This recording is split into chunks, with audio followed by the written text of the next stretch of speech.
Tay! Tay! Tingnan niyo po! Nakahuli po ako ng baboy ramo sa gubat! Ang laki-laki! Masarap na naman po ang ulam natin ito ng ilang araw! Ay nako! Ano ba napapala mo sa pangangaso na yan sa gubat, Cardo? Bakit hindi ka nalang maghanap ng trabaho sa bayan o kaya naman magtungo ka sa syudad at makaroon ng swerte mo? Pero tay, kahit paano naman po itatawid natin ang gutom dahil sa mga hayop na nahuhuli ko sa gubat. Saka yung iba, naibibenta ko po sa palengke. Saka tay, hindi po ba? Si Lolo nagturo sa akin ng mga aso. Ang sabi niya, malayo ang mararating ko dahil sa pangangaso. Malayo nga mararating mo sa pangangaso, kagaya ng lolo mo. O tignan mo, nasan ba lolo mo ngayon? Nasa langit na kasi patay na. Namatay kasi tinamaan ng ligaw na bala habang nangangaso. Abay sa bagay, malayo nga naman ang langit. Marahang ibinaba ni Cardo ang walang buhay na baboy ramo na nakasampay sa kanyang balikat. Ang mahabang baril na minana pa niya sa kanyang namayapang lolo ay isinandal niya sa gilid ng kanilang kubo. Nag-init ang gilid ng mga mata niya dahil sa sinabi ng kanyang ama na si Mario. Sa mga salita nito ay ramdam niya na ayaw nito sa ginagawa niyang pangangaso.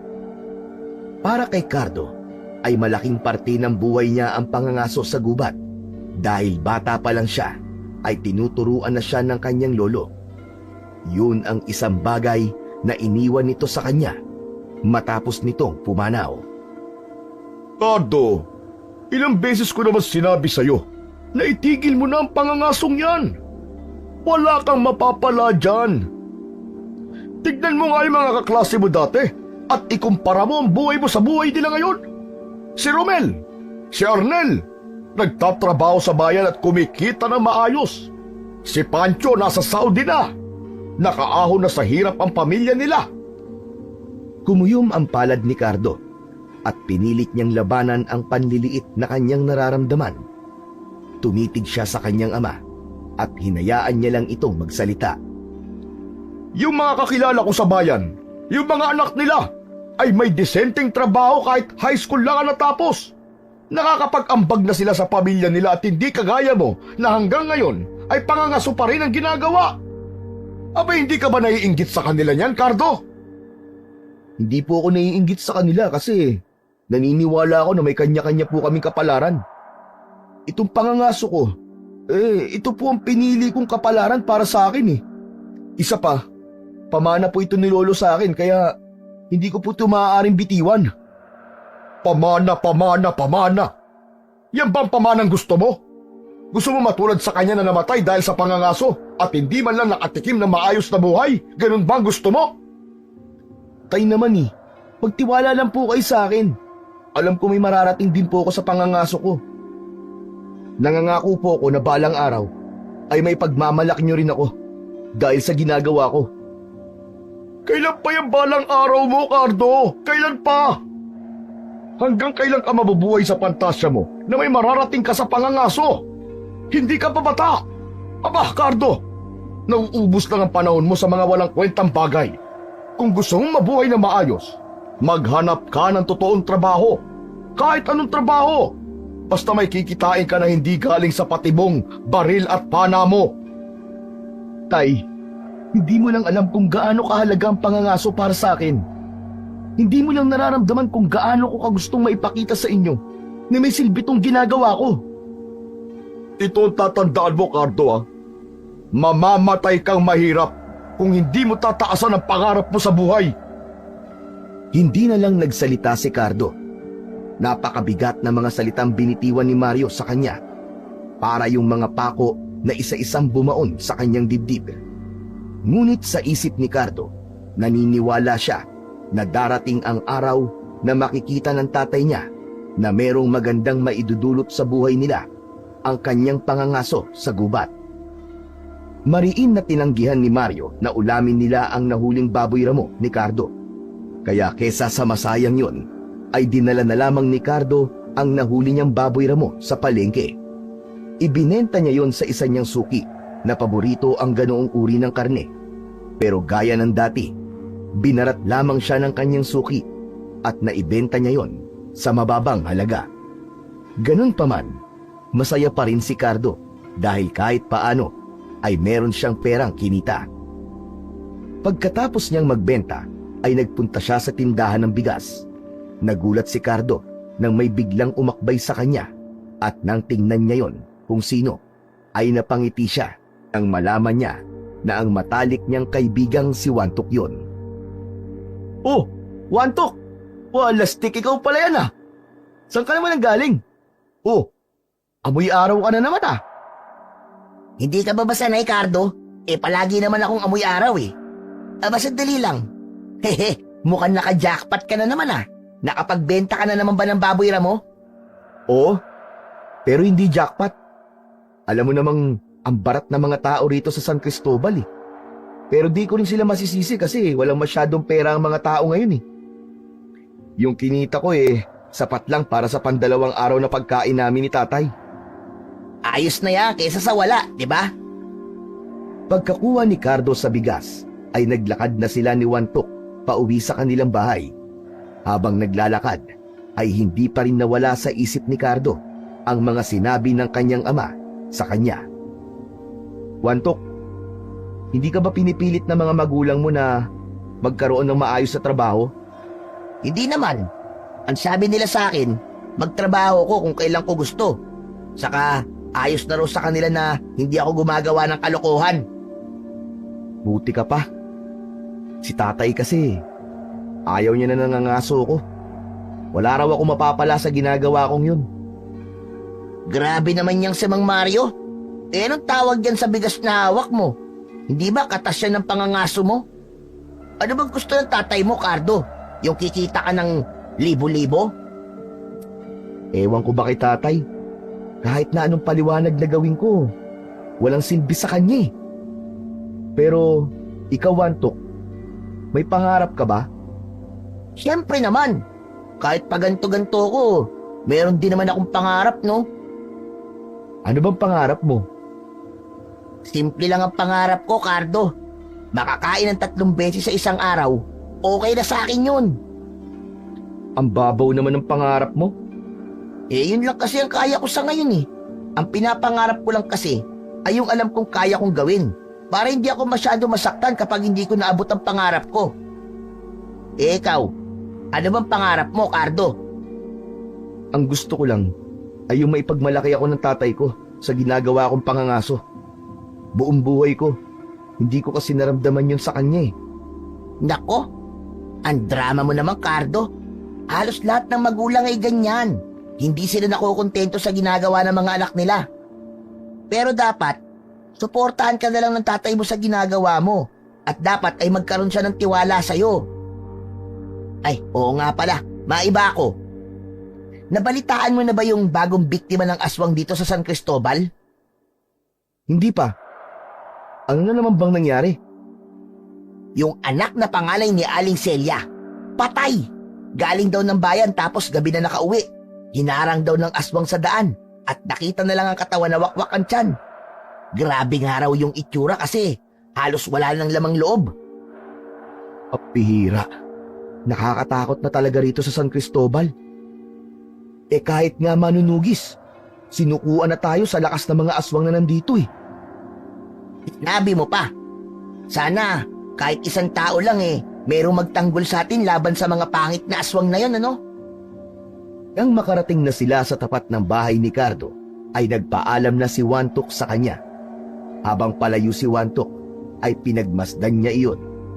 At nang mawala na si Wantok sa paningin niya, ay saka siya pumasok sa loob ng kanilang kubo.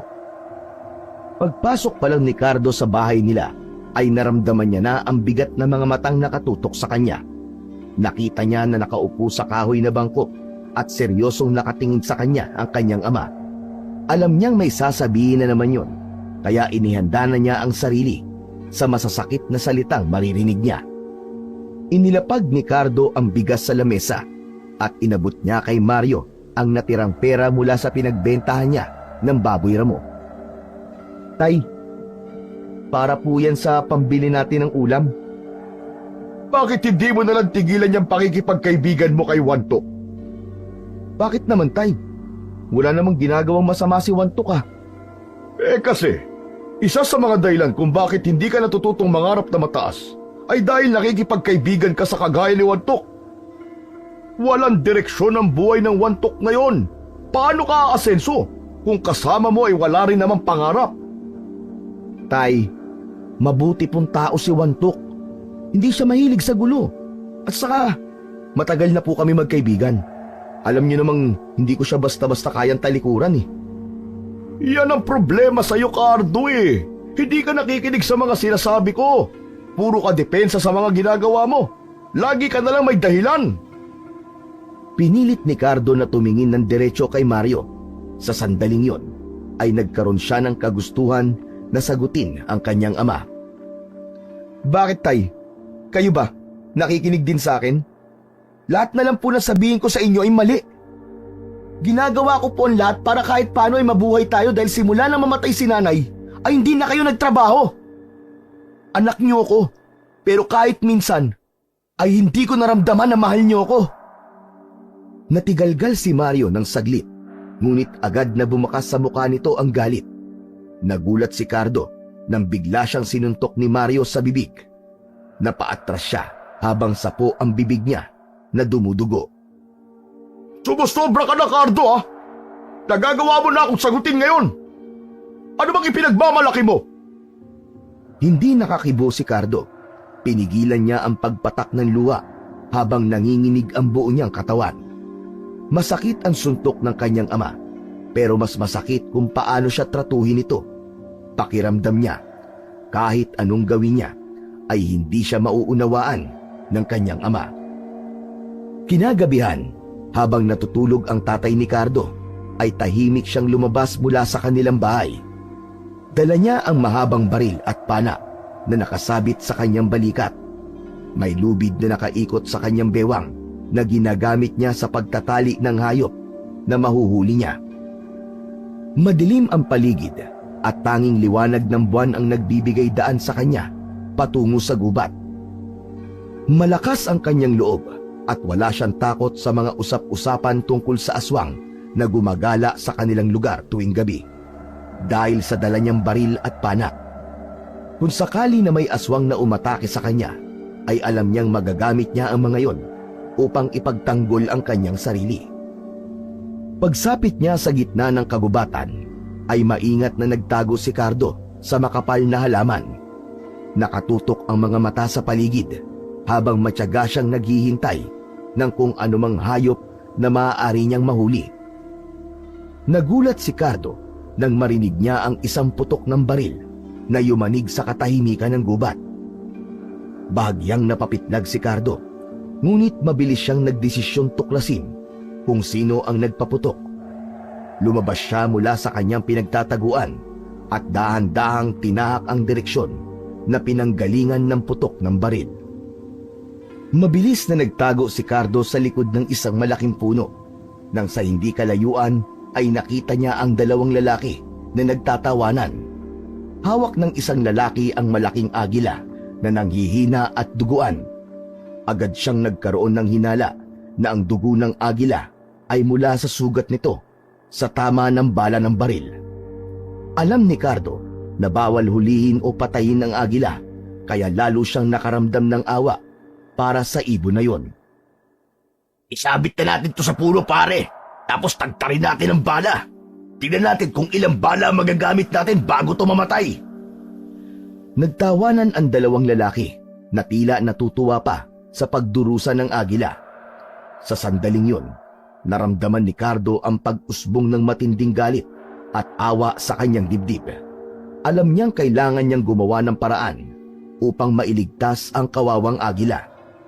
Hindi niya kayang hayaan na mamatay yun sa kamay ng dalawang lalaki. Mahigpit niyang hinawakan ang baril at pana at nag-isip ng plano kung paano niya mapagtatagumpayan na iligtas ang naghihingalong agila mula sa dalawang mapang-abusong lalaki. Bago pa man maisabit ng dalawang lalaki ang kawawang agila sa puno, ay agad na kumilos si Cardo. Mahigpit niyang hinawakan ng pana at nilagyan yon ng palaso. Inasinta niya ang binti ng isa sa mga lalaki at nang pakawalan niya ang palaso, ay tumama yon sa kaliwang binti ng lalaki. Napasigaw ang lalaki ng dahil sa sakit. Bago pa siya makita ng lalaki, ay agad na pinana ni Cardo ang lalaking may hawak sa agila. Nabitiwan ng lalaki ang agila at bumagsak yon sa lupa. Habang naguguluhan ang mga lalaki kung saan nanggagaling ang palaso, ay mabilis na lumabas si Cardo sa kanyang pinagtataguan. Nakatutok sa mga lalaki ang mahabang baril ni Cardo. Huwag kayong gagalaw! Mga tarantado kayo! Hindi ako magdadalawang isip na paputukan kayo sa ulo! Sinabi lang yun ni Cardo upang sindakin ang mga lalaki. Pero ang totoo ay hindi niya yung kayang gawin. Sino ka? At anong kailangan mo sa amin, ha? Hindi sumagot si Cardo. Mabilis niyang inagaw ang mga baril na hawak ng mga lalaki at itinapon ang mga yon sa malayo. Muli niyang tinutukan ng baril ang dalawang lalaki. Mga wala kayong awa sa agila? Binaril nyo na nga. Pahihirapan nyo pa bago nyo patayin? Alam kong kagaya ko ay mangangaso rin kayo. Pero bilang mangangaso, dapat alam nyo kung anong hayop ang pwede at hindi pwedeng hulihin. May batas na nagpoprotekta sa mga ibon na kagaya ng agila. Inutusan ni Cardo ang dalawang lalaki na sumandal sa malapit na puno. Walang nagawa ang dalawa dahil sa baril na nakatutok sa mga ito. Kinuha ni Cardo ang lubid na nakaikot sa bewang niya at ginamit niya yon upang itali ang mga lalaki sa puno. Ala nyo, ha? Magdasal na lang kayo na may makakita sa inyo rito. Kung wala, ewan ko na lang kung paano kayo makakawala dyan. Mangiyak-ngiyak na nakiusap ang dalawang lalaki kay Cardo. Napakawalan niya ang mga yon, pero naging bing siya sa pagmamakaawa ng dalawa. Maingat na kinuha ni Cardo ang nangihinang agila. Kinabahan siya dahil baka sa dami ng dugo na nawala rito ay bawian na yun ng buhay, pero hindi pa rin nawalan ng pag-asa si Cardo. Hindi niya nanilingon ang dalawang lalaki at malalaki ang mga hakbang na naglakad siya palabas ng kagubatan. Tahimik na binagtas ni Cardo ang daan pauwi sa kanilang bahay habang hawak ang pag-asang magagawa pa niyang iligtas ang buhay ng sugatang agila. Pagkarating ni Cardo sa bahay nila, ay agad niyang dinala ang agila sa likod ng bahay. Maingat niyang inilapag ang sugatang agila sa isang patag na lamesang kahoy. Habang sinisipat ang kalagayan ng agila, ay nakita ni Cardo na bali ang pakpak ng agila at may malalalim na sugat sa katawan kung saan tumama ang bala. Mabilis siyang kumilos para maghanda ng tiyani at mga lumang tela. Nilinisan muna niya ang sugat ng kawawang agila. Nang simulang tanggalin ni Cardo ang bala gamit ang tiyani, bigla siyang tinuka ng agila sa kamay niya. Ayaw nitong pakawalan ang kamay niya. Impit na dumaing si Cardo dahil masakit ang pagkakatuka sa kanya ng agila. Teka lang. Alam kong nasasaktan ka, pero ginagawa ko to para mailigtas ka. Hindi ako kaaway. Kailangan makuha ko ang bala sa loob ng katawan mo dahil baka magkaroon ka ng impeksyon kung mananatili yun sa loob ng matagal. Tila naintindihan naman ng agila ang sinabi ni Cardo at unti-unti nitong inalis ang pagkakatuka sa kanyang kamay. Nagpatuloy si Cardo sa pagtanggal ng bala. Naging maingat siya sa bawat galaw niya. Ilang sandali pa at matagumpay niyang nahugot ang bala mula sa katawan ng agila. Napangiti si Cardo dahil alam niya na mas malaki na ang tsansang mabuhay ng agila matapos niyang makuha ang bala ng baril sa loob ng katawan nito. Kinuha ni Cardo ang mga tela at ginupit yon ng pahaba. Ginamit niya yon na benda sa sugat ng agila. Kasunod nun ay kumuha siya ng maikling kawayan at itinali niya yon sa nabaling pakpak ng agila. Ayan, tapos na. Pasensya ka na kung nasaktan kita, ha. Huwag ka mag-alala kasi ligtas ka rito. Walang masamang mangyayaring masama sa'yo. Matapos ang lahat ay binuhat ni Cardo ang agila at maingat yung inilagay sa kulungan nila ng manok na wala nang nakakulong na manok. Bago umalis, nilagyan niya ng tubig ang isang mangkok at inilagay sa tabi ng agila upang makainom yun. Pagpahinga ka lang, agila. Kapag magaling ka na, pakakawalan din kita. Masayang bumalik sa loob ng bahay si Cardo.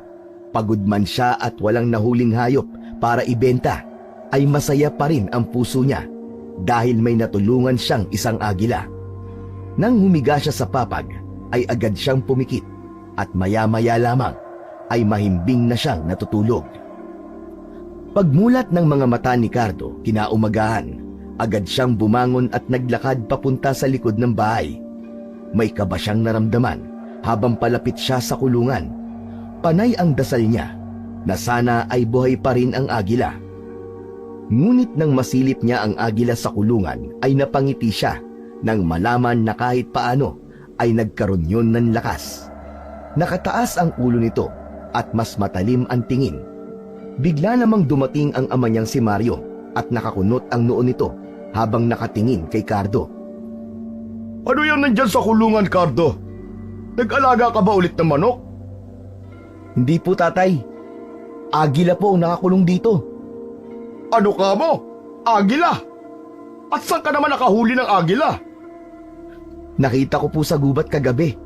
Sugatan po siya kaya inuwi ko para gamutin. Hindi po kasi kaya ng konsensya ko na iwan siya ron eh. Panigurado pong mamamatay siya ron. Ba't kailan ka pa naging veterinaryo, ha, Cardo? Parang sobrang dami mong oras para sa walang kabuluhang bagay, ah. Imbis na naghahanap ka ng maayos sa trabaho sa bayan, ay ang pa naisipan mong gawin. Hindi ka naman magkakaroon ng pera dyan eh. Tatay naman, naawa lang po talaga ako sa agila. Kung hindi ko tutulungan to, mamamatay siya. Hindi nga yan mamamatay dahil iniligtas mo, pero tayo naman ang mamamatay sa gutom. Pati ba naman yan sinasalo mo? Ay Diyos ko naman, bata ka. Kulang pa ba ang pasanin mo sa buhay at nagdagdag ka pa ng obligasyon?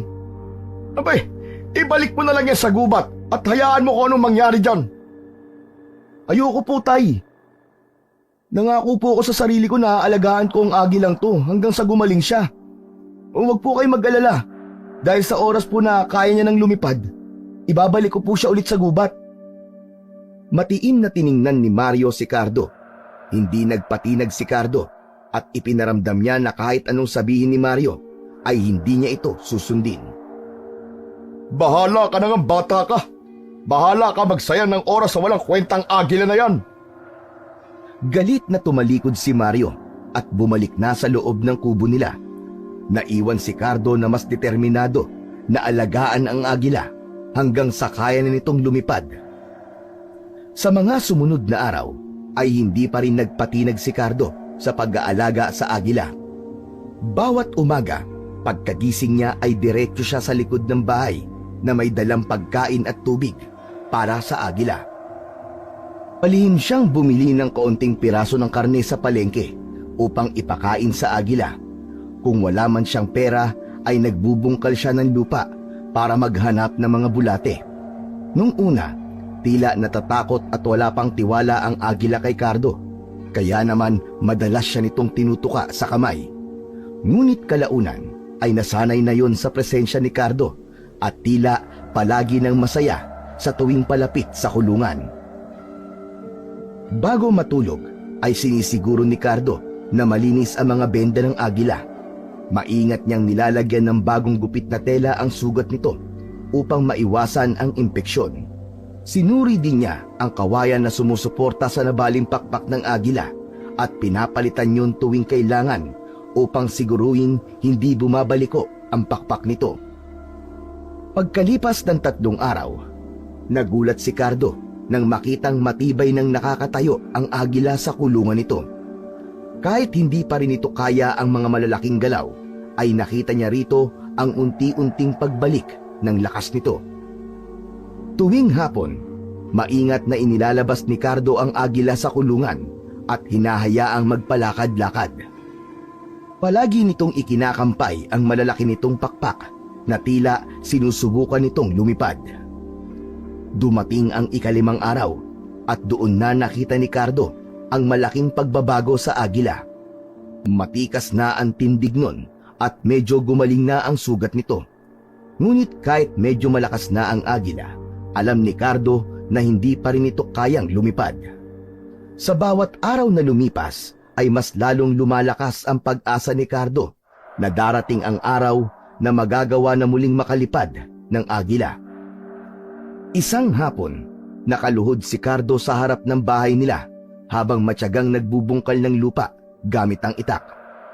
Wala siyang perang pambili ng karne para ipakain sa agila, kaya naisipan niya na maghanap na lamang muna ng mga bulate. Maya-maya pa ay napadaan si Wantok at nakita si Cardo. Lumapit yun sa kanya at tiningnan ang ginagawa niya. Anong ginagawa mo, Cardo? Magtatanim ka ba? Hindi ako nagtatanim. Naghahanap ako ng bulate. Ipapakain ko sa alaga kong agila. Ano? Agila? Aba, anong agila? Hindi mo ba alam ang agila at nagtatanong ka pa? Alam ko kung ano ang agila, pero hindi ko alam na may alaga ka palang ganong ibon. Nasaan ang agila mo? Pwede ko ba makita? Nasa likod. Tara, sumunod ka sa akin, Wantok. Ipapakita ko sa'yo. Naglakad si Cardo papunta sa likod ng bahay, habang si Wantok naman ay nakasunod sa kanya. Pagdating doon, ay binuksan ni Cardo ang kulungan at lumabas ang malaking agila mula roon. Nagulat at natakot si Wantok nang biglang ibinuka ng agila ang malalaki nitong pakpak. Natawa si Cardo sa reaksyon ng kanyang kaibigan. Ang laking agila naman yan! Nako, baka tukain ako niyan, ha?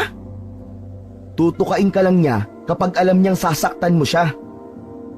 Pero iba pa rin. Ang laki naman talaga ng agila na yan, eh. Saka yung mga mata niya, kakaiba ang kulay. Teka. Naku po, hindi kaya engkanto yan, Cardo? Kung ako sa'yo, ibabalik ko na yan kung saan mo yan nakuha. Engkanto ka dyan. Iniligtas ko lang yan mula sa dalawang mangangaso. Binaril na nga nila tapos papahirapan pa. Mabuti nga't napigilan ko sila, kung hindi, baka patay na ang agila na yan. Saka hindi ko pa siya pwedeng ibalik sa gubat ngayon eh. Delikado pa kasi hindi pa niya kayang lumipad. Saka na lang kapag magaling na talaga siya. Idol ka talaga, Cardo. Pati mga mangangaso kinalaban mo para iligtas ang agila na yan. Eh mali naman kasi ang gagawin nila eh. Sana meron ding tagapagtanggol dito sa San Cristobal laban sa mga aswang. Bakit? May nangyari na naman bang hindi maganda? Oo, meron na naman, Cardo. Nakakalungkot nga kasi yung buntis na si Ate Maricel ang biniktima ng aswang. Pati yung baby na nasa tiyan niya, nadamay. Wala bang ginagawa si na kapitan sa pagsalakay ng mga aswang dito sa San Cristobal? Halos gabi-gabi na yata may napapatay na tao ang mga aswang na yun ah. Ang sabi nila nagro-ronda naman daw sila gabi-gabi ng mga tanod. Pero duda akong ginagawa nila yun. Kasi mukhang pati sila takot sa mga aswang eh. Hindi ko rin masisisi si na kapitan kung takot sila sa aswang. Walang awa ang mga aswang na yun, Wantok. Kahit sino, bibiktimahin nila. Basta magkaroon lang sila ng pagkakataon. Ewan ko, kung pwede nga lang na umalis na rito sa San Cristobal eh. Kaya lang, wala rin naman kami mapupuntahan na ibang lugar kasi dito lang kami may bahay. O siya, paano, Cardo? Uwi na ako ah. Inutusan lang kasi akong bumili ng suka eh. Basta mag-iingat ka at tigilan mo na ang pangangaso tuwing gabi at baka ikaw naman ang susunod na maging biktima ng mga aswang. Nang wala na si Wantok, ay nahulog si Cardo sa malalim na pag-iisip. Nagbigay sa kanya ng takot ang bagong insidente ng pagsalakay ng aswang sa kanilang lugar. Gaya ni Wantok, kung may pagpipilian lang si Cardo, ay nais na rin niyang umalis sila ng tatay niya sa San Cristobal.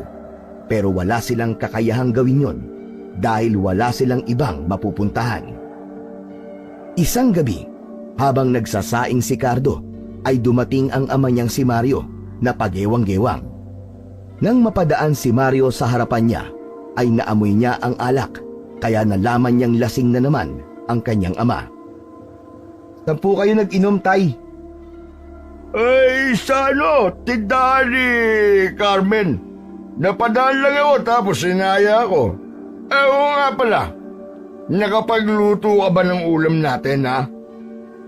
Hindi pa po tay. Nagsasaing pa lang po ako. Bibili na lang po ako ng sardinas sa tindahan pag saing ko. Sardinas? Yun ang ulam natin ngayong gabi? Opo. Ayaw niyo po ba ng sardinas? Ang sabi kasi sa akin ng kainuman ko, bumili ka sa kanya ng karneng manok. Nasan na yung manok? I-adobo mo na lang para mabilis maluto. Hindi agad nakapagsalita si Cardo. Hindi niya kasi alam kung paano niya sasabihin sa tatay niya na ang binili niyang manok sa palengke ay ipinakain niya sa alaga niyang agila. Kahit hindi ka makapagsalita dyan, pagluto ka na ng adobong manok at nagugutom na ako. Kasi tay, yung manok po na binili ko, wala na po eh. Anong ibig mong sabihin wala na? Niluto mo na ba? Kinain mo mag-isa? Aba, ang garapal mo naman pala eh. Hindi po tay. Ang totoo po niyan pinakain ko po dun sa alaga kong agila. Ano sinabi mo? Ulitin mo nga. Pinakain ko po dun sa alaga kong agila. Iyon po kasi ang pinapakain ko sa kanya para mas mabilis siyang lumakas eh. Wala ka talagang utak, Cardo eh. Bumili ka ng karne para ipakain sa agila mo. Buti pa yung agila mo, karne ang kinakain. Samantalang tayo dito, puro sardinas na lang. Alam mo, mas mabuti pa siguro kung katayin ko na lang ang agila na yan eh. Napalunok si Cardo. Bago pa siya makapagsalita, ay mabilis na naglakad si Mario papunta sa kusina at kinuha ang itak. Tay, teka, ano pong gagawin niyo? Hindi mo ba ako narinig ha? Kakatayin ko ang agila na yon para may adobo tayo ngayong gabi. Adobong agila nga lang. Nanlamig si Cardo. Malalaki ang hakbang na lumabas ng kubo si Mario at dumiretso sa likod ng bahay kung saan naroon ang kulungan ng agila. Tumayo si Cardo sa harap ng kulungan. Humarang si Cardo sa kulungan habang ang mga mata niya ay nagmamakaawa. Tay, wag naman po. Wag po, maawa po kay sa agila ko. Tapos sa atin, hindi ka naaawa. Mas masarap pa pala kinakain ng pesting agila na yan kaysa sa atin, Cardo eh. Uy, ikaw na bata ka, umalis ka dyan ha. Tigilan mo na itong kalukuhan mo. Tay, maawa ka naman. Ginawa ko lang naman po yun para makalipad na siya kaagad eh. Malapit na po siya makalipad. At kapag nangyari po yun, pakakawalan ko rin po siya sa gubat. Pinapangako ko po sa inyo. Ngunit bingi si Mario sa pakiusap ni Cardo. Hinawakan nito sa braso si Cardo at hinila siya palayo sa kulungan. Marahas na binuksan ni Mario ang kulungan at hinawakan ni Mario ang agila sa paa. Itinaas nito ang kawawang agila habang nagpupumiglasyon. Nang akmang tatagain na ni Mario ang agila, ay bigla nitong tinuka sa kamay si Mario. Nabitiwan ni Mario ang agila dahil sa sakit at mabilis na dinampot ni Cardo ang agila. Halos yakapin niya na yon. Napamura si Mario nang makita nitong dumudugo ang kamay niya nang dahil sa pagtuka ng agila. Ginawa ng pesting agila na yan sa akin! Sasaktan niyo po kasi siya eh. Kaya pinagtanggol niya po ang sarili niya. Cardo, kung mas mahalaga sa'yo ang agila na yan kaysa sa akin, mas mabuti pang umalis ka na lang. Isama mo yung agila mo! Mga peste kayo! Nangilid ang luha sa mga mata ni Cardo. Naramdaman niya ang galit at pagkadismaya ng kanyang ama. Hindi siya makapaniwala na masasabi ng tatay niya ang bagay na yon. Pinag-isipan ni Cardo ang sinabi ni Mario sa kanya at doon niya napagtanto na hindi naligtas ang agila sa bahay nila. Kaya kinagabihan, dala ng pangamba na baka tuluyan ng saktan o patayin ni Mario ang agila, ay napagpasyahan ni Cardo na umalis na lang sa kanilang bahay.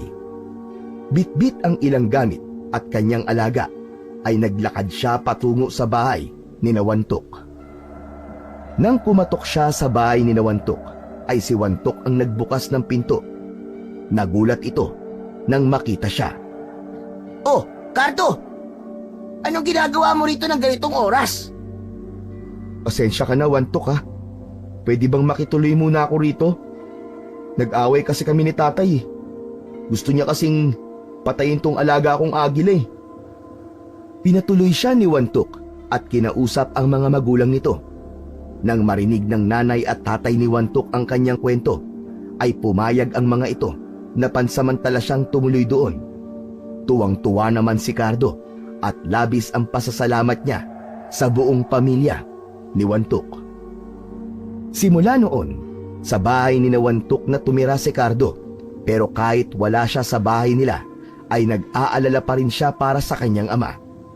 Kaya tuwing may kinikita siyang pera mula sa mga hayop na nahuhuli niya sa pangangaso, ay palihim niyang iniiwanan ito ng pera sa tabi ng pintuan ng kanilang bahay. Tahimik niyang ipinararamdam sa kanyang ama ang kanyang pagmamalasakit kahit hindi na sila magkasama. Patuloy na inalagaan ni Cardo ang sugatang agila. Araw-araw niyang binabantayan ang pagbuti ng kalagayan nito.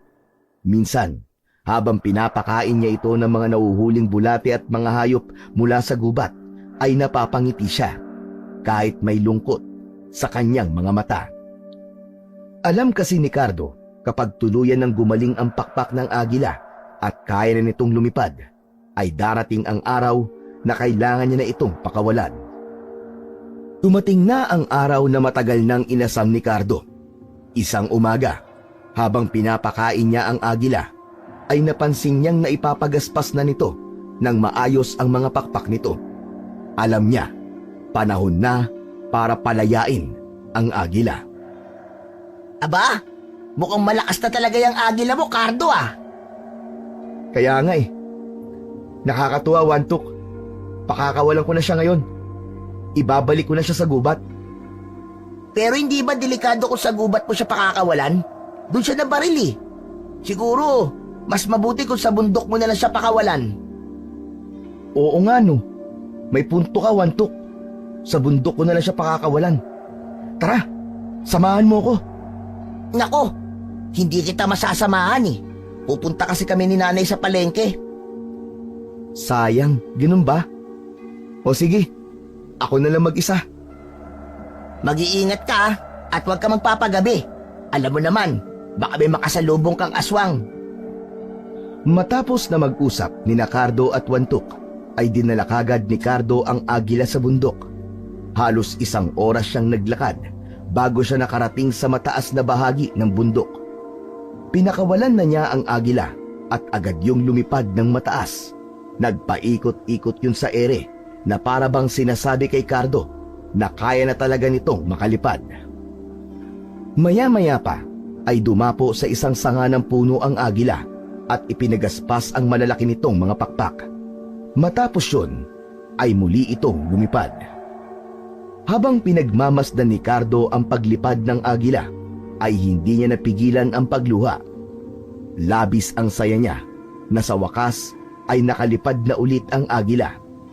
Ngunit mas lamang ang lungkot niya dahil alam niya na yun na ang huling beses na makikita niya ang inalagaan niyang agila. Nasanay na kasi si Cardo na araw-araw niyang kasama ang agila na yon. Tila may piraso ng puso niya ang lumipad rin kasama ng agila.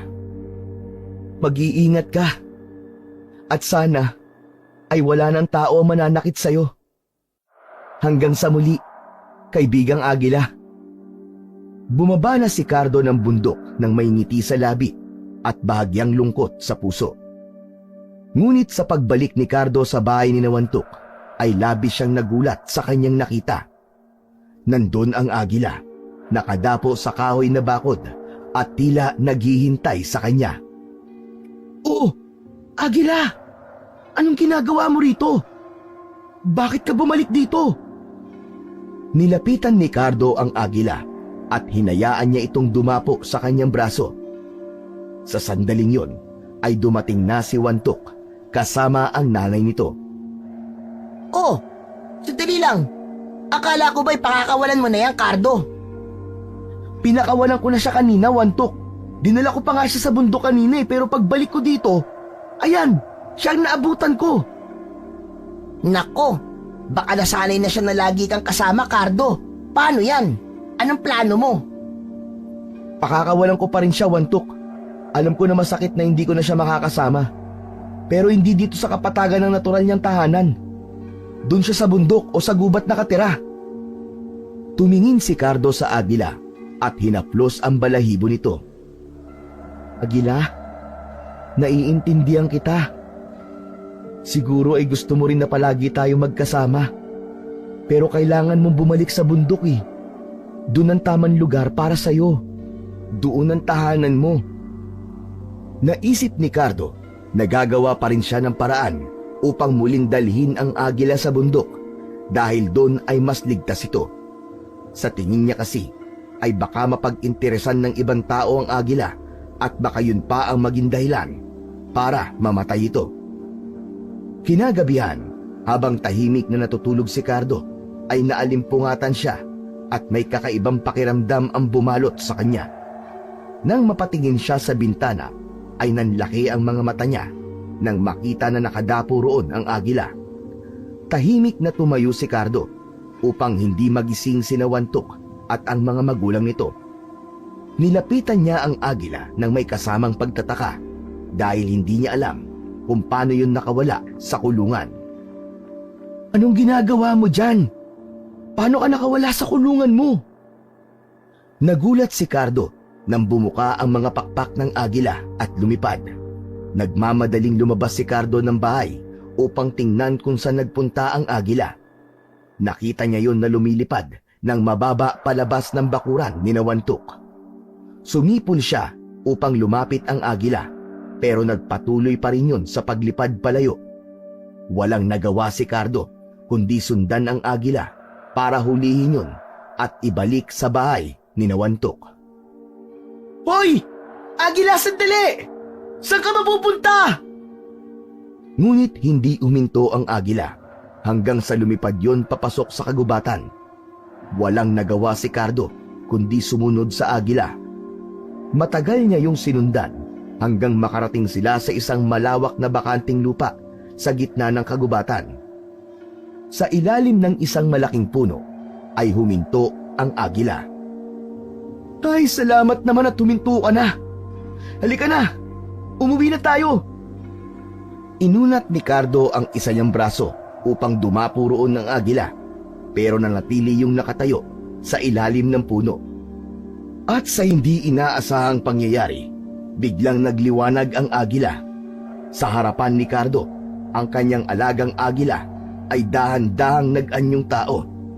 Naging isang matandang ermitanyo ang agila na may puting balbas at mahabang buhok na kumikislap sa ilalim ng liwanag ng buwan. Nakasuot ito ng telang gawa sa balat ng hayop.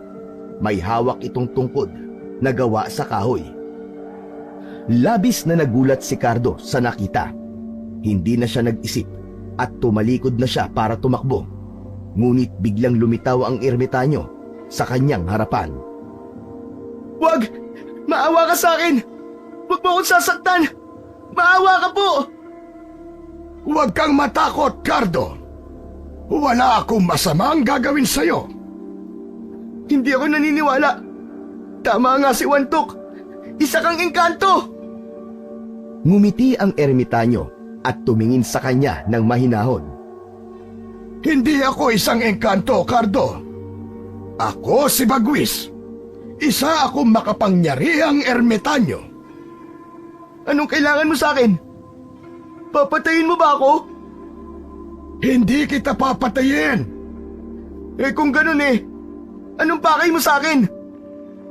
Una sa lahat, nais kong magpasalamat sa iyo dahil sa iniligtas mo ang aking buhay. Ramdam ko ang kabutihan sa puso mo, Cardo. Nakita ko ang pagmamalasakit mo sa akin, ang tapang at pagpili mo sa paggawa mo ng mabuti sa kabila ng iyong mga pangangailangan. Ramdam ko rin ang takot mo, ang takot sa nangyayari sa San Cristobal at sa mga aswang na nagtatago sa dilim. Napalunok si Cardo. Pakiramdam niya ay alam ng ermitanyo ang nasa loob ng kanyang puso. Hindi siya makapagsalita dahil hindi niya alam ang sasabihin niya. At dahil sa mga katangian mo na yon, Cardo, ay napili kita upang maging bagong tagapagtanggol ng San Cristobal. Ikaw ang magiging kalasag ng iyong bayan laban sa mga nilalang na naghahasik ng lagim. Nangangailangan kayo ng tagapagligtas at ikaw ang tamang tao para doon. Ako po? Pero hindi ko kaya makipaglaban sa mga aswang. Isang simpleng mangangaso lang po ako. Wala akong kapangyarihan para labanan ng mga aswang. Ngumiti ang matandang si Bagwis at inilihad nito ang palad nito. Lumitaw sa palad niya ang isang kwintas na may puting mutya na nagniningning sa dilim. Cardo, ito ang mutya ng agila. Ang mutyang ito ay may taglay na kapangyarihan na magbigay sa iyo ng lakas na lampas sa normal na tao. Ito ang magiging sandata mo laban sa mga aswang at mga nilalang ng dilim. Pero, Tatang, ano po ba ang kapangyarihan ng mutya na yan? Ikaw na ang bahalang tumuklas ng kayang gawin ng mutya ng agila. Sa oras ng pangangailangan, ilalabas ng mutya ang mga kakayahan na iyong kinakailangan. Ngunit tandaan mo, hindi ito ang kapangyarihan na basta-basta lang ginagamit kung kailan mo nanaisin. Gamitin mo ito para sa kabutihan ng iyong bayan at para sa nangangailangan ng iyong tulong. Palagi mo lang itong isuot at huwag mong hahayaan na mapunta ito sa maling mga kamay. Inabot ni Bagwis kay Cardo ang mutya ng agila. Kahit may pag-aalinlangan kung totoo nga ang mga sinabi ni Bagwis, ay kinuha pa rin niya ang mutya. Nang mahawakan niya yon, ay nadama niya ang lamig nun at tila may kakaibang lakas na dumaloy sa kanyang katawan. Pero, paano ko po malalaman kung kailan ko dapat to gamitin? Pakinggan mo ang tibok ng iyong puso, Cardo. Naririnig ng mutya ang iyong mga hangarin at kusa ka nitong gagabayan sa tamang pagkakataon. At huwag kang mag-alala. Palagi kitang babantayan, Cardo. Sa isang iglap, nagliwanag muli si Bagwis at bumalik sa pagiging agila. Ibinuka nito ang kanyang mga pakpak at mabilis na lumipad paitaas sa kalangitan hanggang sa mawala ito sa kanyang paningin. Naiwan si Cardo sa ilalim ng puno na hawak ang mutya ng agila. Bagamat may duda sa mga sinabi ni Bagwis, ay isinuot pa rin niya ang kwintas sa leeg niya. Kinabukasan ng umaga ay nilinisan na ni Cardo ang ginamit na kulungan ng agila sa likod ng bahay ni Wantok. Maya-maya pa ay dumating na si Wantok at nagtaka ito nang hindi nakita ang agila. Cardo, bakit wala na ang agila mo sa kulungan? Pinakawalan mo na ba? Oo, Wantok. Pinakawalan ko na siya kagabi. Doon ko siya dinala sa bundok. Buti nga't hindi na bumalik eh.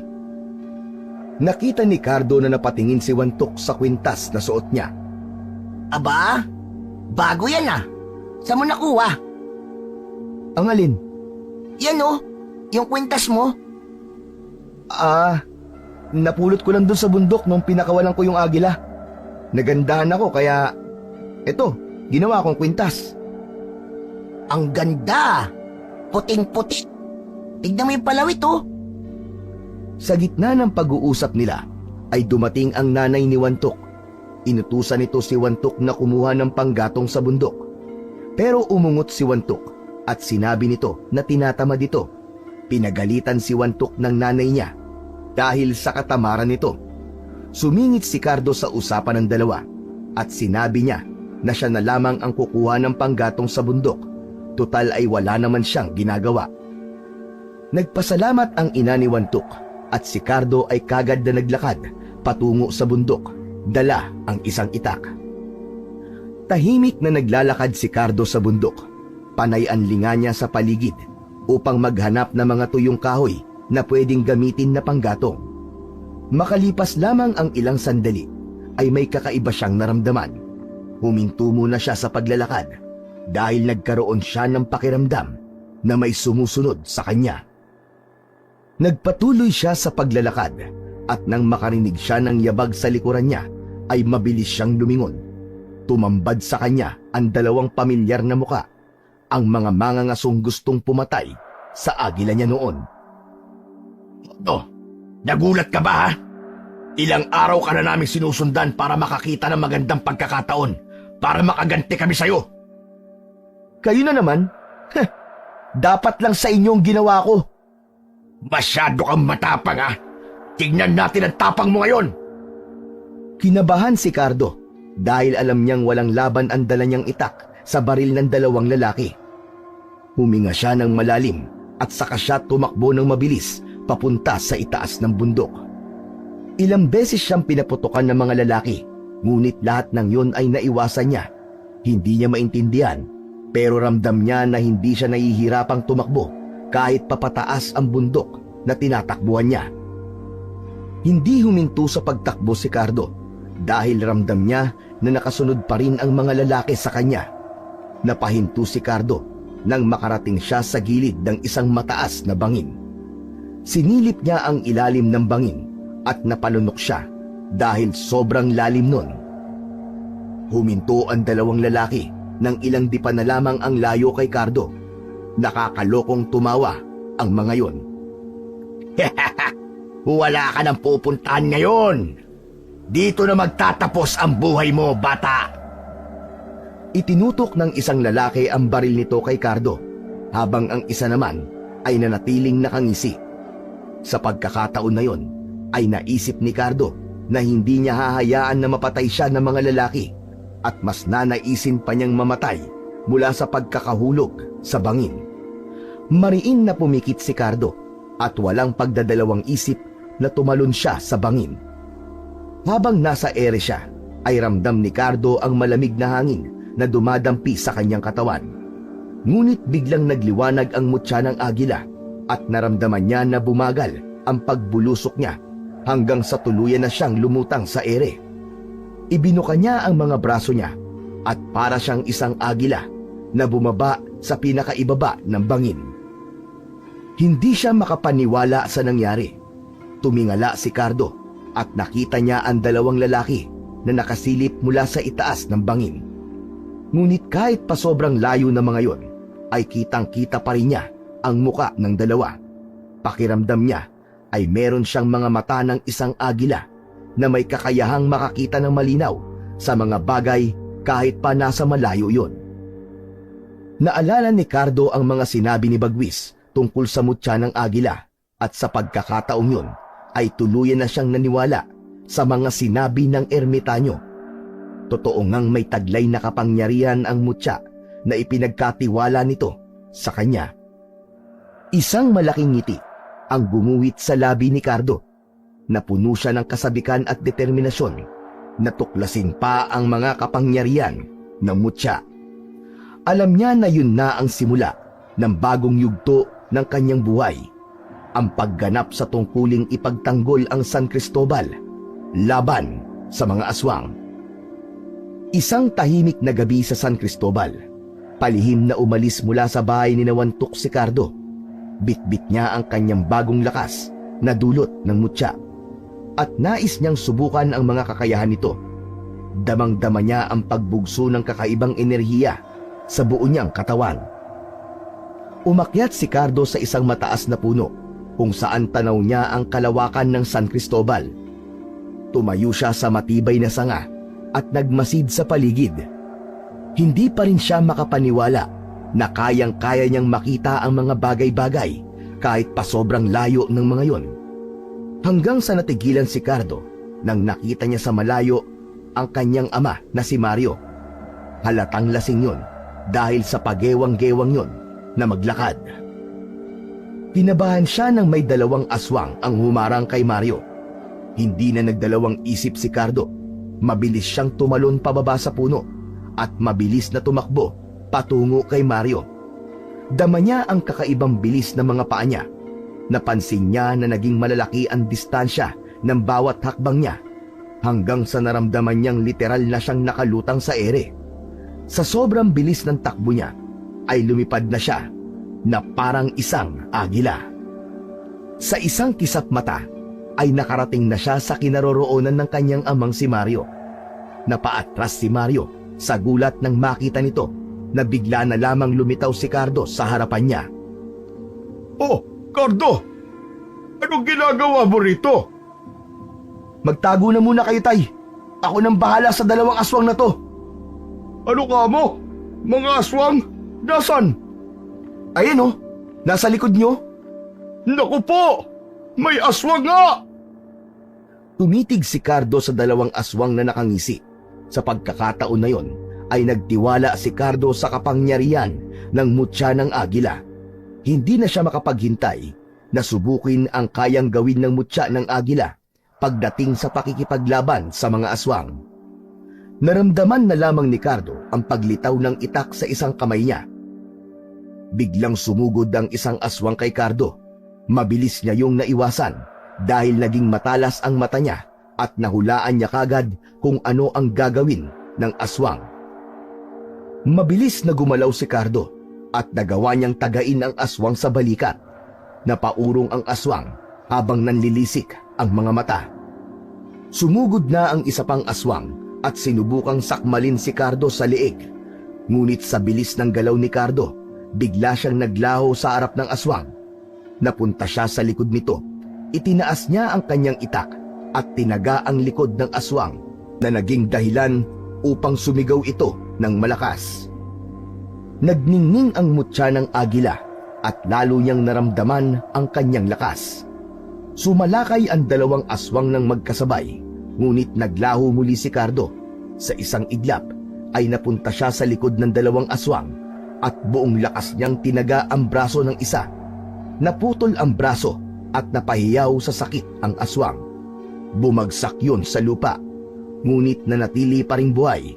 Itinarak niya ang itak sa ibabaw ng ulo nito na naging dahilan para mamatay ito ng tuluyan. Muling umatake si Cardo. Ang kanyang mga galaw ay parang isang mabilis na agila. Sa isang mabilis na galaw, tinaga niya ang leeg ng natitirang aswang at tuluyang natapos na ang buhay nito.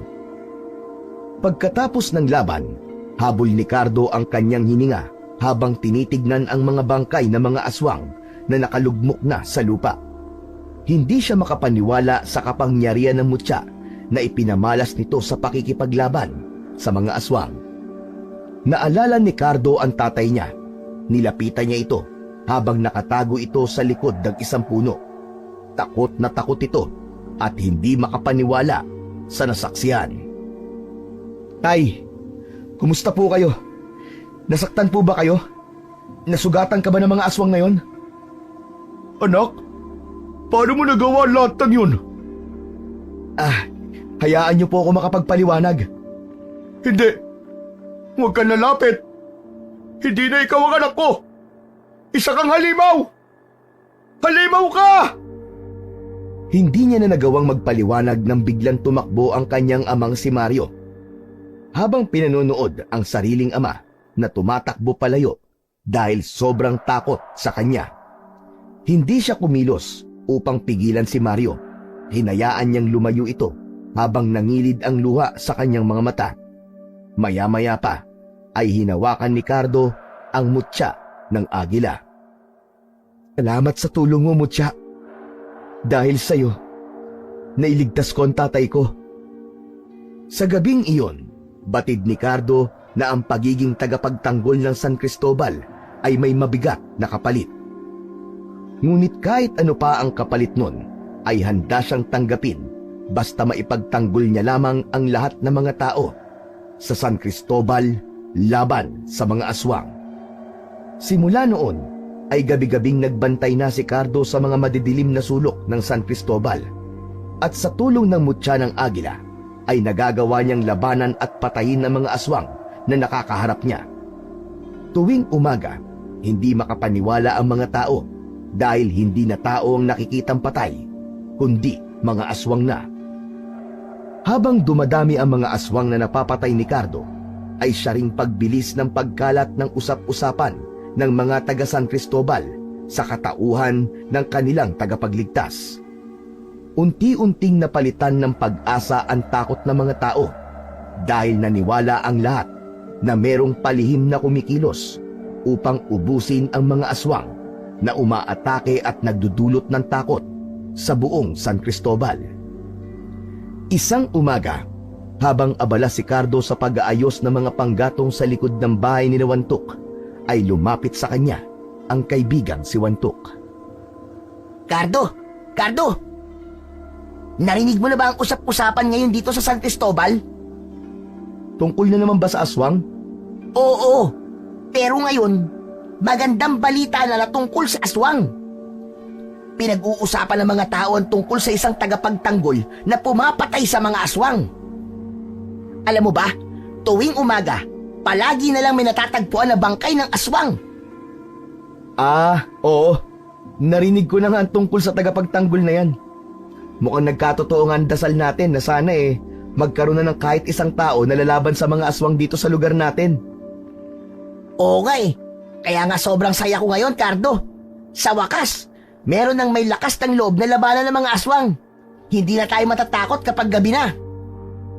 Pero kahit may pumapatay na sa mga aswang, kailangan pa rin natin mag-ingat, Wantok.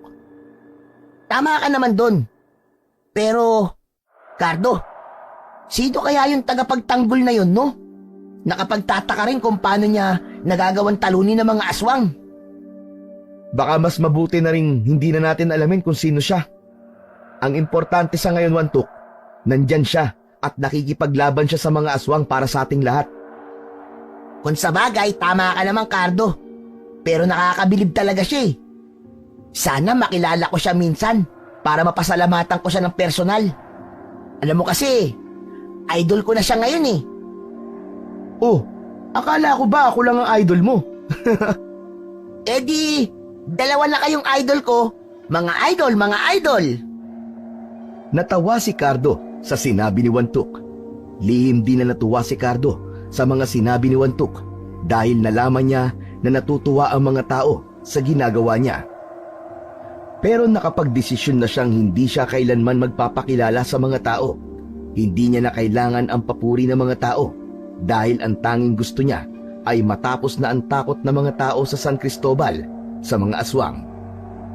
Isang gabi, natigilan si Cardo sa paghuhugas ng mga pinagkainan nila nang makarinig siya ng malalakas na sigawan mula sa labas. Tutungo sana siya sa labas pero biglang sumalubong sa kanya si Wantok na pawisan at takot na takot. Agad nitong isenarado ang pinto at mga bintana. Wantok, ano nangyayari? Bakit parang natataranta ka? Cardo, merong aswang sa labas. Inaatake niya ang mga tao. Lalabas ako, Wantok.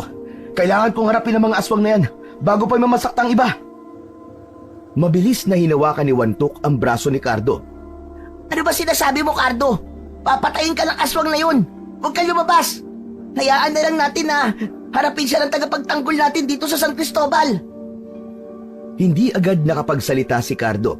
Alam niya na hindi siya hahayaan ni Wantok na lumabas, kaya nagdesisyon siya na ipagtapat na sa kaibigan niya ang kanyang lihim. Bumuntong hininga siya at tumingin ng diretso sa mga mata ni Wantok. Wantok, may dapat kang malaman tungkol sa akin. Ako ang nakikipaglaban sa mga aswang tuwing gabi. Ako ang tinatawag na tagapagtanggol ng San Cristobal. Ano? Ikaw? Paanong? Itong kwintas kong suot, ito ang nagbibigay sa akin ng kapangyarihan at lakas para makipaglaban sa mga aswang. Ito ang mutya ng agila. Ibinigay sa akin to ng isang makapangyarihang ermitanyo para ipagtanggol ko ang San Cristobal laban sa mga aswang. Tahimik na nakatingin si Wantok sa mutya. Napanganga ito sa sinabi ni Cardo at tila hindi ito makapaniwala. Muling umalingaw-ngaw ang malakas na sigawan sa labas. Wala nang oras, Wantok. Kailangan ko na lumabas. Mamaya na lang tayo ulit mag-usap. Mabilis na binuksan ni Cardo ang pinto at dali-daling lumabas. Sa labas ng bahay ay agad niyang hinanap ang aswang. Nakita niya yon sa malayo na naglalakad sa gitna ng kalsada. Lumipad siya papunta sa aswang at huminto siya sa harap mismo nito. Anak ng tutsyang, wala talaga kayong kadala-dala, no? Hindi yung pa ba nababalitaan na lahat ng aswang na umaatake rito ay namamatay? Alam kong ikaw ang pumatay sa kanila. Pero wag mo kong itulad sa mga naunang aswang na pinatay mo. Hindi ako kagaya nila na may hinang nilalang. Dahil ako si Hidalgo, ako ang pinuno ng mga aswang na umaatake rito sa San Cristobal. At narito ko para kunin ang mutya ng agila na taglay mo. Alam mo bang matagal ko nang nais na makuha yan? Ibigay mo sa akin ang mutya para hindi na dumanak ang dugo rito. Wala akong pakialam kung pinuno ka pa ng mga aswang o kahit na ano ka pa. Pare-parehas lang kayong mga aswang. At huwag kang umasa, Hidalgo. Hindi ko ibibigay ang mutya. Ako ang tagapagtanggol ng bayang ito. At hindi kita hayaang manalasa dito. Ngumisi si Hidalgo at sinugod nito si Cardo ng buong bilis. Subalit mas mabilis ang naging paggalaw ni Cardo. Tumalon siya sa isang tabi at nagpaikot-ikot sa paligid ni Hidalgo. Inasinta niya ang mga mahihinang bahagi nito. Subalit totoong malakas si Hidalgo kumpara sa ibang aswang, kaya walang epekto rito ang suntok at sipa ni Cardo. Napahinto sa pag-atake si Cardo nang bumaon ang matatalim na kuko ni Hidalgo sa braso niya. Gumuhit ang hapdi ng sugat niya, kaya bahagya siyang napaatras. Sabi ko na sa'yo, hindi ako kagaya ng ibang aswang na pinatay mo. Hindi mo ako matatalo, Hidalgo. Papatayin kita, gaya ng mga alagad mo. Nagkaroon ng itak sa kamay si Cardo. Sumugod siya at tumalon papunta kay Hidalgo. Nagawa niyang saksakin ng itak ang malakas na aswang sa balikat, pero hindi pa rin sumuko si Hidalgo. Sinubukan siya nitong kalmutin, pero nakaiwas si Cardo. Iwinasiwas naman ni Cardo ang itak sa tiyan ni Hidalgo at lumikha yun ng malalim at mahabang sugat. Napaatras si Hidalgo habang hawak ang sugat nito sa kanyang tiyan. Nakakalokong ngumisi si Cardo. Ano, Hidalgo? Sumusuko ka na ba? Wala sa bokabularyo ko ang pagsuko. Babalik ako at dudurugin kita. Sa isang kisap mata ay mabilis na nawala si Hidalgo sa harapan ni Cardo. Luminga siya at ginamit niya ang talas ng paningin niya upang hanapin si Hidalgo. Ngunit hindi niya na yon nakita pa. Matapos tumakas ni Hidalgo ay tumahimik ang paligid. Unti-unting bumukas ang mga pinto ng bahay at lumabas ang mga tao. Pinalibutan si Cardo ng mga tao at dama niya ang init ng pasasalamat ng mga yon sa kanya. May ilang pumuri sa kanyang katapangan at lakas, at ang ilan ay halos maluwa sa galak at hindi makapaniwalang si Cardo pala ang misteryosong tagapagtanggol ng mga ito laban sa mga aswang. Biglang lumapit si Wantok na tuwang-tuwa at may malaking ngiti. Idol! Idol Cardo! Hindi ko akalain ikaw pala ang tagapagtanggol dito sa San Cristobal. Nakaka-proud naman na maging kaibigan mo. Salamat, Wantok. Ayaw ko sanang ipaalam sa lahat ang tungkol sa bagay na to eh. Pero wala na akong magagawa kasi nangyari na eh. Ano ka ba? Hindi dapat sinesekreto ang ganyang bagay, Idol Cardo. Dapat yan, ipinagmamalaki. Oh, mga kababayan! Kaibigan ko to! Kaibigan ko to! Napangiti na lamang si Cardo dahil sa kulit ng kanyang kaibigan si Wantok. Ngunit habang tinitingnan niya ang mga masayang tao sa paligid niya, ay nakita niya si Mario sa likod ng mga kumpul ng mga tao. Tahimik yung nakatitig sa kanya. Nang magtangkang lumapit si Cardo kay Mario, ay bigla yung humakbang palayo. Binalot ng lungkot si Cardo sa ginawang pag-iwas ng tatay niya sa kanya. Sa likod ng lahat ng papuri at pasasalamat ng mga tao, ay dama ni Cardo ang lungkot sa bawat hakbang ni Mario palayo sa kanya. Napagtanto ni Cardo na sa kabila ng kabayanihan na ginagawa niya, ay tila hindi pa rin yun sapat upang ipagmalaki siya ng kanyang ama. Matapos ang pangyayaring yun, ay nagdiwang ang buong San Cristobal nang malaman ng lahat na si Cardo ang kanilang tagapagtanggol laban sa mga aswang. Sa gitna ng plaza ay nagtayo ang mga taga San Cristobal ng maliit na entablado para sa isang programa bilang pagpupugay kay Cardo. Tinawag ng kapitan si Cardo na umakyat sa entablado upang magsalita sa mga taong naroon. May kaba na umakyat si Cardo at nang iabot sa kanya ang mikropono, sa kabila ng kaba ay pinili pa rin niyang magsalita. Maraming salamat po sa pagpapahalaga niyo sa akin. Sa totoo lang po, hindi ko inisip na magiging ganito kalaki ang tungkulin ko. Ngunit, nangangako po ako sa harap niyo ngayon na gagawin ko po ang lahat ng aking makakaya upang patuloy na protektahan kayo, upang hindi na kayo muling matakot sa mga aswang. Masayang nagpalakpakan ng mga tao matapos magsalita si Cardo. Pagkatapos nun, ay bumaba na si Cardo mula sa entablado. Agad siyang sinalubong ni Wantok na may malaking ngiti sa muka, ngunit hindi na itago ni Cardo ang lungkot sa kanyang muka. Oh, bakit parang hindi ka masaya, Idol Cardo? Wantok, gusto ko sanang maging masaya. Pero, hindi ko maiwasang isipin na kahit gaano pa kalaki ang nagawa ko, hindi pa rin ako kayang ipagmalaki ni tatay. Pakiramdam ko, para sa kanya ay kulang pa rin ang mga ginagawa ko. Huwag mo na munang isipin si Mang Mario. Pero baka naman, proud siya sa'yo, pero hindi niya lang kayang ipakita. Baka hindi lang siya sanay na ipakita kung gaano siya kasaya para sa'yo. Anak ka pa rin ni Mang Mario. Sigurado ako na mahal ka nun. Sana nga. Sana nga, Wantok. Inisip ni Cardo ang sinabi ni Wantok.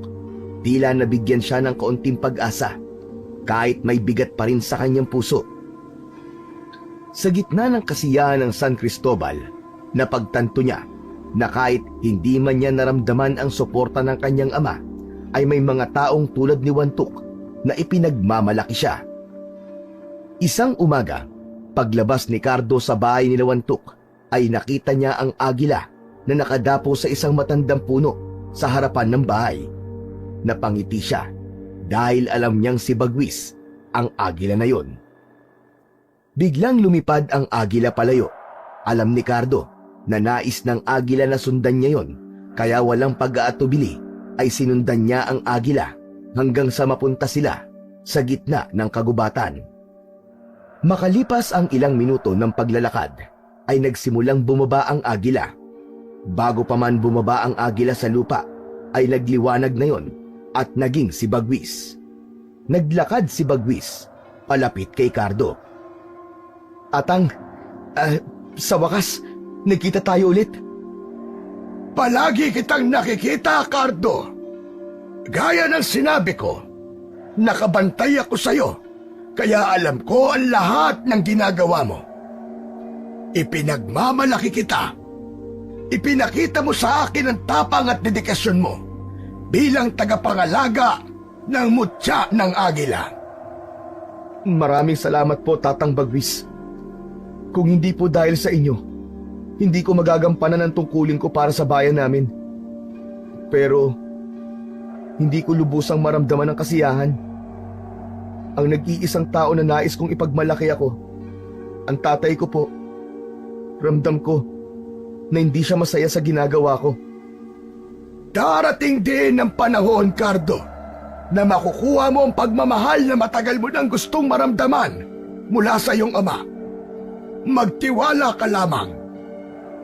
Dahan-dahang tumango si Cardo at tinanggap niya ang mga salitang yon ni Bagwis. Maya-maya lang ay napalitan ng seryosong ekspresyon ang muka ni Bagwis. Ngunit may nais akong ipaalala sa iyo, Cardo. Alam kong alam mo kung gaano kalakas ang kapangyarihan ng mutya ng agila. Ngunit, huwag kang maging kampante. Alam kong nakaharap mo na si Hidalgo. Isa siya sa pinakamalakas na aswang at walang pusong aswang na nakilala ko. Sino po ba talaga si Hidalgo? Bakit parang mas malakas siya kumpara sa ibang aswang na nakalaban ko. Si Hidalgo ay dating tao, Cardo. Pero sa kanyang kagustuhang magkaroon ng kapangyarihan, pinili niyang maging aswang. Kaya't magmula nun, naging gahaman siya sa kapangyarihan at pagnanais na maging pinakamalakas. Sinimulan niyang nakawin ng iba't ibang makapangyarihang mutya mula sa kanilang mga tagapangalaga. Ang bawat mutya na nakukuha niya ay nagpapalakas sa kanya. Kaya kahit anong mangyari, huwag mong hahayaan na makuha niya sa'yo ang mutya ng agila. Huwag po kayong mag-alala, Tatang Bagwis. Hindi ko po hahayaang mangyari yon. Nangangako po ko na kahit na anong mangyari, ay hindi ko ibibigay kay Hidalgo ang mutya ng agila. Mabuti naman kung ganon, Cardo. Alalahanin mo, ang tunay na lakas ay hindi lang nanggagaling sa mutya, kundi sa puso ng tagapangalaga nito. Lagi kang mag-iingat.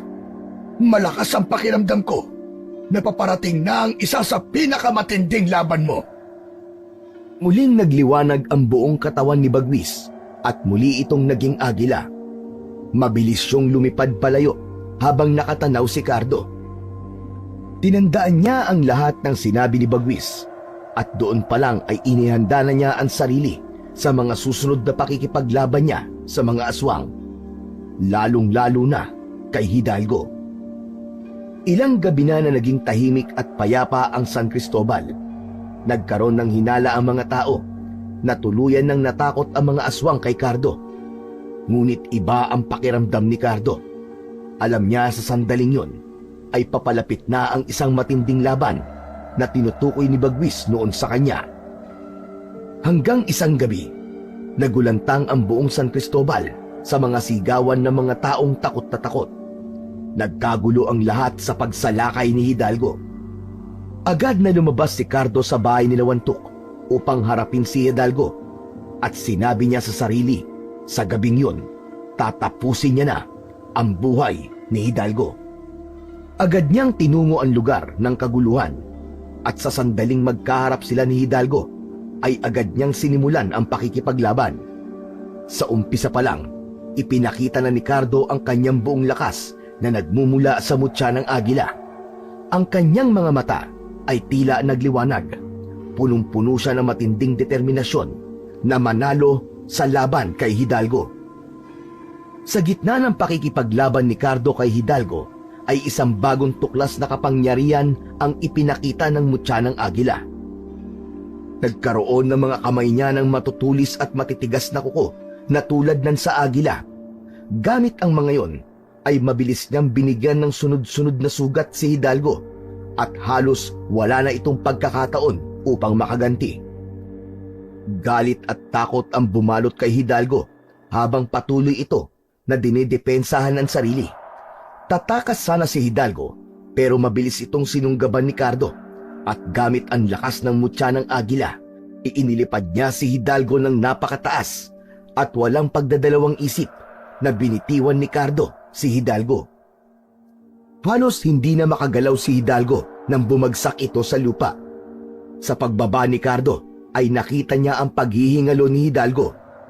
Inihanda ni Cardo ang sarili upang tuluyan ng tapusin si Hidalgo ng sandaling yon.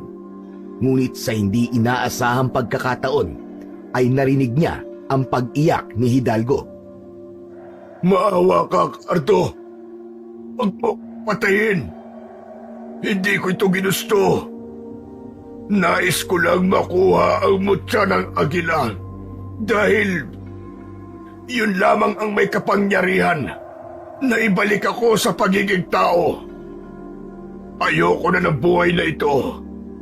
Nais ko nang bumalik sa pagiging tao. Ayoko nang maging aswang. Nagulat si Cardo sa narinig niya. Sa unang pagkakataon, nakita niya ang tunay na sakit sa mga mata ni Hidalgo. Ang galit sa kanyang puso ay napalitan ng pag-aalinlangan at awa. Ramdam ni Cardo na nagsasabi ng totoo si Hidalgo at sa kaibuturan ng kanyang puso ay ninais niya itong tulungan. Paano ako maniniwala sa sinasabi mo, Hidalgo? kung patuloy ka pa rin pumapatay ng mga tao. Iyon ay dahil hindi ko makontrol ang sarili ko. Kapag nagiging aswang ako, maniwala ka sa akin, Cardo. Ang mutya ng agila lamang ang paraan para tuluyan na akong maging taong muli. Alam kong malaki ang kasalanan mo, Hidalgo. At marami kang pinahirapan at pinatay ng mga tao. Ngunit naniniwala ako na hindi pa huli ang lahat para magbago ka. Hinubad ni Cardo ang mutya ng agila mula sa kanyang dibdib at iniabot yon kay Hidalgo. Nang mapasakamay ni Hidalgo ang mutya ng agila, ay agad na inalis nito ang tali ng kwintas at nilunok ang mutya. Sa una, akala ni Cardo ay tutuparin ni Hidalgo ang pangako nitong maging tao.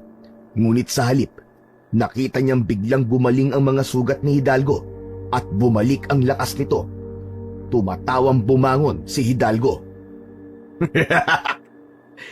Alam mo, Cardo, ang pagiging mabuti at uto-uto mo ang tunay na tatalo sa'yo.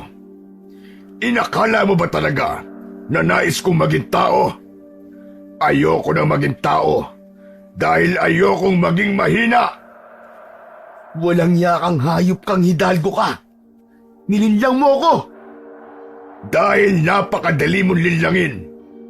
Ngayon, katapusan mo na, Cardo. Sinunggaban ni Hidalgo si Cardo at napahiga siya sa lupa. Pumaibabaw si Hidalgo kay Cardo. At nang akmang sasakmali na siya ni Hidalgo, ay biglang umalingaw-ngaw ang magkakasunod na putok ng baril. Nakita ni Cardo ang kanyang ama na hawak ang mahabang baril at walang takot na pinapuputukan si Hidalgo. Layuan mo ang anak ko! Halimaw ka! Layuan mo ang anak ko! Hindi makapaniwala si Cardo sa nakita. Ang kanyang amang si Mario, ang taong hindi niya akalaing ipaglalaban siya, ay naroon at walang alinlangan na dinidepensaan siya. Inihagis ni Mario ang itak kay Cardo. Agad yung sinalo ni Cardo at agad niyang sinaksak si Hidalgo sa tiyan. Malakas niyang itinulak si Hidalgo at agad siyang tumayo. Lumapit si Mario at iniabot sa kanya ang pana at mga palaso. Habang palapit si Hidalgo, ay pinaulanan ito ni Cardo ng mga palaso. Paulit-ulit niyang tinatamaan ang aswang sa bawat palasong pinapakawalan niya. Habang si Mario naman ay walang tigil sa pagpapaputok ng baril hanggang sa maubusan ito ng bala. Itinapon ni Mario ang baril at inilabas ang baon nitong itak. Magkasamang hinarap ni Cardo at Mario si Hidalgo. Kahit wala na ang mutya ng agila kay Cardo, ay hindi siya nagpatinag. Nang susugod na si Hidalgo kina Cardo, ay nagulat sila nang magkakasabay na lumabas ang mga kalalakihan mula sa kani-kanilang mga bahay. Lahat ay may dalang sandata, gaya ng itak, buntot ng pagi, at kung ano-ano pa. Pinalibutan ng mga ito si Hidalgo at sabay-sabay na inatake ang malakas na aswang. Walang nagawa si Hidalgo sa dami ng mga tao. Hindi na mabilang ni Cardo kung ilang hampas, saksak at palo ang natanggap ni Hidalgo hanggang sa tuluyan na itong bumagsak sa lupa. Hindi pa rin huminto ang mga tao sa pag-atake kay Hidalgo hanggang sa tuluyan na itong binawian ng buhay. Sa pagkamatay ni Hidalgo ay iniluwa nito ang mutya ng agila na agad namang dinampot ni Cardo. Habang hawak ang mutya, humarap si Cardo sa mga tao at buong pusong nagpasalamat. Maraming salamat po sa inyo! Humahanga po ako sa katapangan na ipinakita niyong lahat. Salamat sa pagtulong niyo sa amin ng aking ama. Nakangiting nagsalita ang kapitan ng San Cristobal at ayon dito, matagal nang tumutulong si Cardo sa mga tao sa San Cristobal, kaya yun na ang pagkakataon upang ang mga ito naman ang tumulong kay Cardo. Nang humupa ang ingay ng mga tao, ay nagulat si Cardo nang yakapin siya ni Mario ng mahigpit. Isang yakap na kay tagal inasam ni Cardo. Patawad. Patawad, anak. Patawad sa lahat ng hindi magandang bagay na nagawa ko sa'yo. Ang totoo, anak, Matagal na kitang ipinagmamalaki. Pero nahihirapan akong aminin sa'yo. Dahil nahihiya ako at pinangungunahan ako ng sarili kong mga kahinaan. Ay, huwag niyo pong isipin yon. Salamat po sa inyo. Alam niyo po ba? Ang tagal ko pong hinintay na marinig ang mga salitang yan mula sa inyo. Hindi niyo po alam kung gaano ako kasaya ngayon. Tuluyang bumagsak ang mga luha ni Cardo. Nagpatuloy ang pagyayakapan ng mag-ama na puno ng pagmamahal at pangunawa sa isa't isa. Makalipas ang ilang araw, ay nagbalik na si Cardo sa kanilang kubo kasama ang kanyang ama. Isang umaga, napansin ni Cardo ang isang agilang nakadapo sa bakod sa harap ng kanilang bahay. Lumipad ang agila at nagtungo sa likod ng kanilang bahay. Sumunod doon si Cardo at pagdating niya roon ay nakita niya si Bagwis. Lumapit si Cardo kay Bagwis at hinugot ang mutya ng agila mula sa kanyang bulsa. Inabot niya yon kay Bagwis, pero hindi nito yon tinanggap. At ang Bagwis, ibabalik ko na po sa inyong mutya. Hindi ko to nagawang pangalagaan ng buo dahil nagpalinlang ako kay Hidalgo.